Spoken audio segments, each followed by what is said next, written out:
What's going on, guys? This is Keshav and you're watching Revolution Hive. It's getting to that time now where it's exam season in the UK and loads of you are going to be spending your time in the library, hopefully revising. So I thought I'd make a video to give you some tips on revision and some of the best techniques to help you remember things more effectively.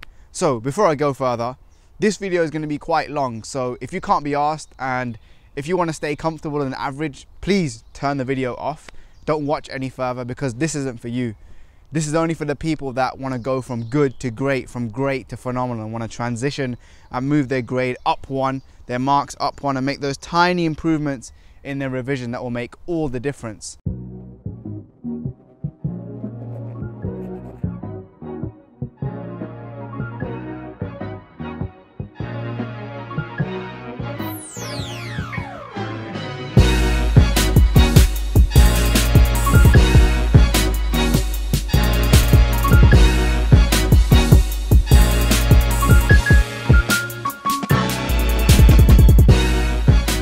This video is going to be about doubling your revision in half the time.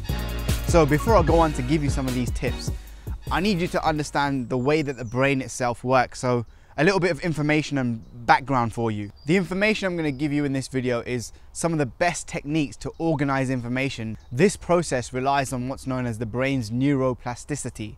This means the brain's ability to reorganize itself, literally like a piece of Play-Doh, creating new connections and new neural pathways. Your brain does this throughout your lifetime by reorganizing and breaking and forming new connections between the billions of brain cells that you have. So how does it work? Information is transmitted throughout your brain by brain cells known as neurons. So when you learn something new, a group of neurons activate in a part of your brain known as the hippocampus. Your hippocampus is forced to store many new patterns every day. This increases hugely when you're revising. But here's the challenge. If your brain keeps getting new information, the overworked brain might get it wrong. That's what happens when you've committed a new fact to memory only to find 15 minutes later that it's disappeared again. So, knowing this, what's the best way to revise? If you take nothing else away from this video, there's one formula or mantra that I want you to learn, and that is revise, rest, eat, sleep, repeat. Revise, rest, eat, sleep, repeat. Revise, rest, eat, sleep, repeat. So tip number one, get to the spot. Find the environment that works for you.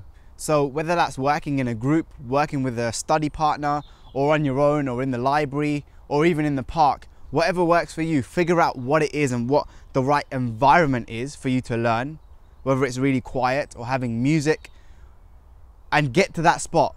And I want you to be the first one there and the last one to leave. I've seen this work time and time again. My own little brother, for example, has been revising for his A-level exams, and he made sure that every single day when he goes to the library, he's the first one there so he can get the best spot, literally, and he's the last one to leave. So even just by showing up and putting yourself in that environment, whatever that is for you, you're more likely to want to revise and put yourself in a state where you're going to retain this information. And while you're in this spot, I need you to do one thing, and that's be laser focused. So when you're sat down at the desk, turn off Facebook, turn off Snapchat, put your phone somewhere else. Everything should be off. There should only be one option, and that is for you to read and study. Tip number two, get emotional. If you think about the events, the memories that you have in your life so far, the things that you remember the most vividly are the most emotionally charged events, positive and negative. If you think about the most fun you had in the past year, or the most fun lesson, the most fun teacher, or the most annoying teacher, those are the things that you remember the most when there's a deep association with an emotional feeling. So if you can link it with some kind of visual, auditory, or kinesthetic experience, you're more likely to remember it more vividly. This is because you've created multiple pathways in these neurons that I explained for retrieval. And that's why having a strong why is so important. So before you even start revising, maybe spend some time writing down the 3 reasons why it's important for you to succeed. And what will happen if you fail? Think it through. Write down as many reasons as you can. Charge up the emotion within you. So when you sit that exam, when you sit down at the library, you know exactly why you need to do what you're doing. Tip number 3 is dress rehearsals. Memorizing things that are in the textbook is not enough. One of the biggest mistakes that students make is not practicing the thing that they're going to do on the exam. So for example, when I sit in my history exams for A-level or even GCSE, I made sure that I practiced writing in 45 minutes the information and the things that I'd memorized. I practiced what kind of essay structures I could approach the question with. And while you're doing this, make sure you reorganize the information you've learned in some way. Meaning, if you've taken notes or if you've highlighted things from a book, draw pictures, turn it into something different, make a video about it that you can show to yourself, or make a podcast that you can listen to on the train or the bus. This is known as something called depth of processing. Because you're taking information, you're reorganizing it, your brain is having to remember it in a different way, and those neural pathways are getting stronger. The next tip, this might not be useful if you're cramming at the last minute, but space it out.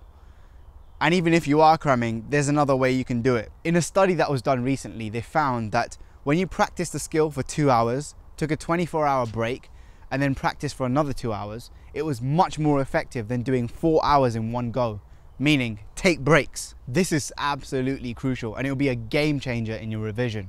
Why? Because when they did this study, it was with a group of gamers in this online game, and they tested over 100,000 people, and what they found was really interesting.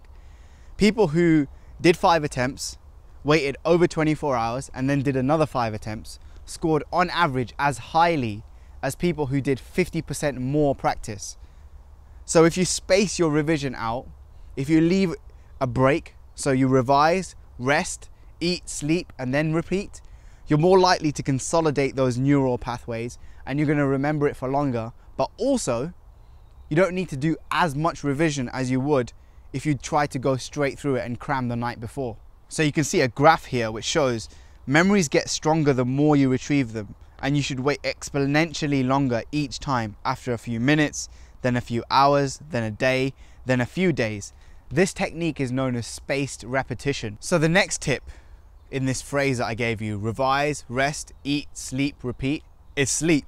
This might sound counterintuitive, but sleep is one of the greatest tools you have in helping you to remember the things you're trying to revise. Sleep plays a vital role in memory consolidation in short term and long term. When you go to sleep, what happens is these neural pathways that you've created, they get saved, they get downloaded, they get consolidated, and your brain gets refreshed. So all the old memories, all the old information, the unnecessary things, they get removed. This process of consolidation is believed to occur during deep sleep, when the hippocampal neurons pass the patterns of activity to another part of the brain called the neocortex, which is responsible for language and the generation of motor command. There's been research done in the past which shows that memories are decluttered and irrelevant information is deleted during this process. This results in the important memories, the pathways that have been strengthened through repetition, becoming easier to access. The next tip is repetition, as I've said. These neural pathways that I mentioned, they get stronger and stronger the more you access them and the more you try to retrieve that information. This is probably one of the best ways to consolidate information. Think of it like a groove. If I went up to this tree and started carving my name into it, I have to keep on making that groove with a piece of sharp rock or something. But the more that I do it, the more I carve my name into it, the more it gets carved into your memory. And that's the way that these neural pathways work. The more you access them, you're literally creating a ridge and a pathway that's more ingrained and it's easier to access. So on the day, no matter what situation you're in, you're able to recall that information at a moment's notice. That's why you see sprinters practicing over and over again. You see footballers doing the same free kick over and over again. They're developing what's known as a neuromuscular pathway. And so the more that they do this, the quicker they're able to complete those motor commands. This neural pathway almost becomes like a motorway compared to a path in a field that's not very clear. And my final one, this goes out to all the people who are last minute crammers the day before or the night before. Cramming is good for the short term, but not the long term. This inevitable decay was discovered by a guy called Hermann Ebbinghaus. And you can see this graph up on the screen now, which shows the forgetting curve of how quickly after 20 minutes, an hour, 9 hours, you're losing this information. And this also explains why you forget things so quickly after a week of cramming for an exam, because this exponential curve of memory retrieval doesn't continue and the process literally reverses, and within a few weeks you've forgotten everything. So to recap, get to the spot, get laser focused, be the first one in, the last one out, avoid cramming, space out your revision and take breaks so that you consolidate the information better, make sure you sleep, make sure you eat well, Get emotional, find out the reasons why these exams or this dissertation or whatever you're working on is important. What does it mean for your future? Get emotional. Practice the thing that you're going to be doing on the day over and over again so that it becomes second nature to you. So listen, revise, rest, eat, sleep, and then repeat. I hope you enjoyed this video. I hope it was useful to you. And I got one more thing for you.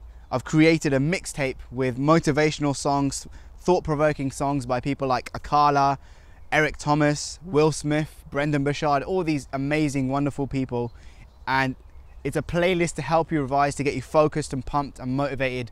There's a link in the description, so download it. It's totally free. And in return, I'll be sending you emails with more good stuff like this. There won't be any spam, so don't worry. And it's like I said to you in previous videos, success is when preparation meets opportunity.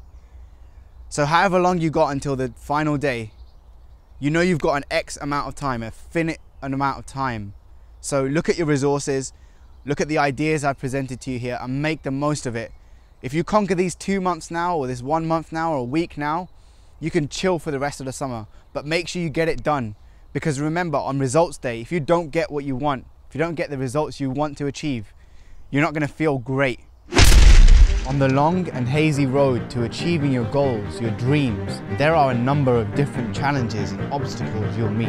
At the beginning of the road, you need a great reservoir of strength and courage to take that first step, to decide to do something different, something extraordinary. You can't control external events, but what you can control is where you want to go, the opportunities you take up, the friends you have in your life, where you're spending your money, the books you're reading, the music you're listening to, and so on. You can control those things, and that's your compass.